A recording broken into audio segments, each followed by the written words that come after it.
J'ai apprécié discuter avec une personne aujourd'hui. La personne m'a dit, ah frère, je t'ai remarqué sur TikTok et je me suis posé une question. Mais pourquoi le frère Willy ne fait pas les débats?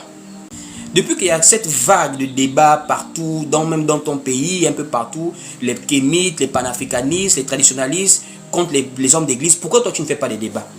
Et elle-même me dit, j'apprécie en fait ta manière de faire des choses. D'abord, tu es humble. Tu ne cherches pas à te montrer pour vouloir taper la main sur la poitrine que tu connais. Au contraire, tu te concentres sur l'essentiel. Tu pars sur un live, si les gens ne sont pas d'accord, tu quittes tranquillement le live en paix. Et effectivement, je lui ai dit, tu sais ma soeur, donc tout ce qu'on fait, ce sont les intentions. Moi je vois ces gens ici sur TikTok, ils se prennent pour des gens qui prêchent le mieux la parole. C'est nous, la sainte doctrine, c'est nous.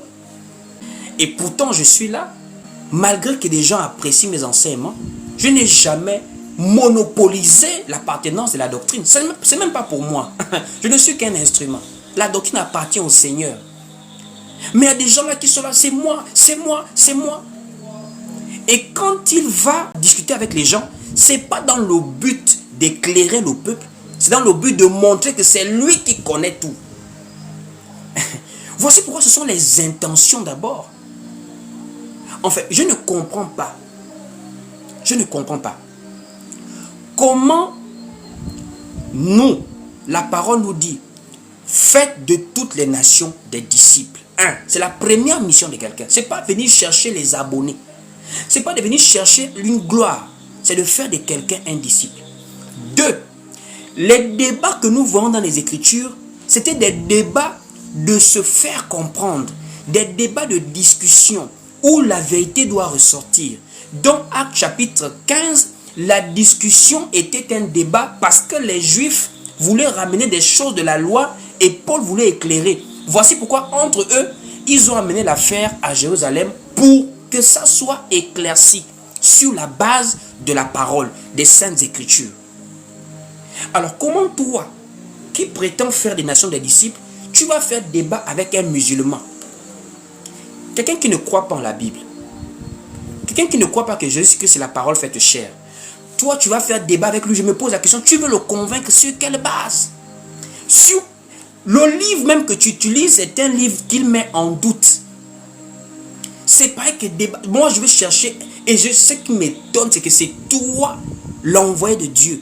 C'est toi, le serviteur de Dieu, qui cherche le débat. C'est que tu te sens tellement visé par ce que les gens condamnent dans les fausses églises. C'est que toi-même, tu es faux quelque part.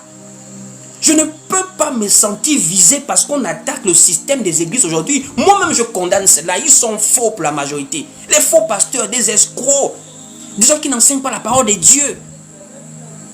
Attends, s'ils sont attaqués, s'ils sont ridiculisés, en quoi moi, qui m'évertue à présenter la Sainte Doctrine, en quoi je vais me lever pour aller demander débat sur la base des vérités et pourtant qu'on ressort? Il y a des faux pasteurs, ils prêchent le faux. Ce sont des escrocs. Même la parole, ils ne prêchent pas ça bien.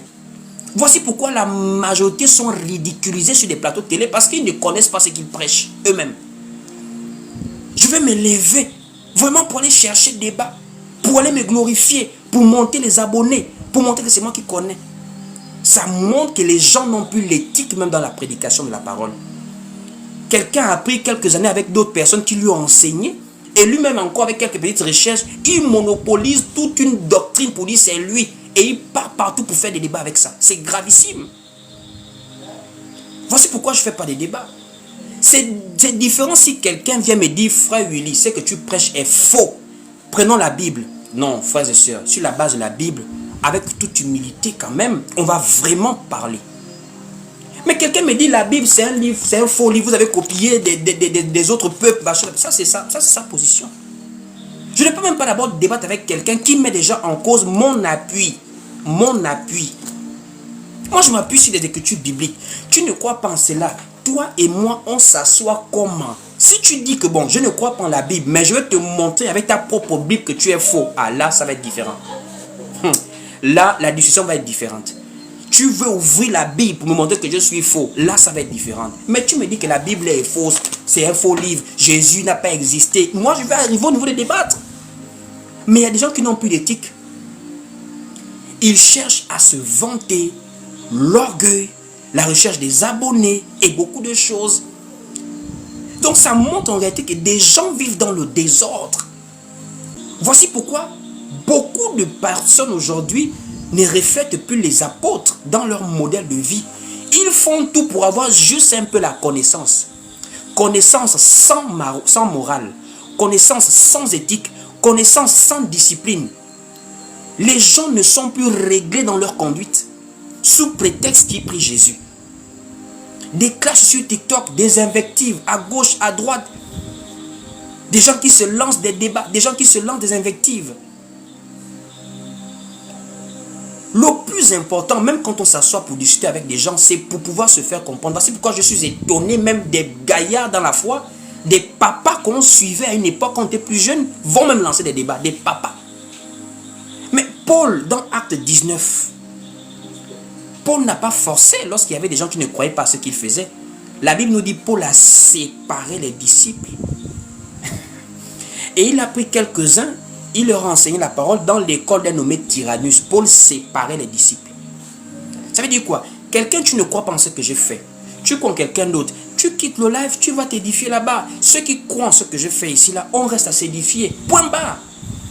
Tu vas venir en commentaire, vouloir faire du désordre, vouloir me provoquer, me faire sortir sur mes gonds. On n'est plus à ce niveau. La maturité, c'est d'accepter que tout le monde ne va pas croire à ce que tu dis. C'est ça la maturité, hein? Tout le monde ne va pas croire en ce que tu dis. Même Jésus lui-même, tout le monde n'a pas cru à ce qu'il disait. Qui sommes-nous pour faire l'unanimité à ce niveau-là? Donc les gens se lèvent un bon matin, s'autoproclament homme de Dieu, sans encadrement, sans éthique, sans discipline. Et vous allez voir la majorité, ils sont à la tête des groupes. C'est-à-dire, personne ne lui fait le reproche. C'est lui le serviteur de Dieu. C'est lui qui fait tout. Il connaît tout. Il a tous les ministères. Il a toute la connaissance. C'est lui qui enseigne à tout le monde. Donc, personne ne peut lui reprocher.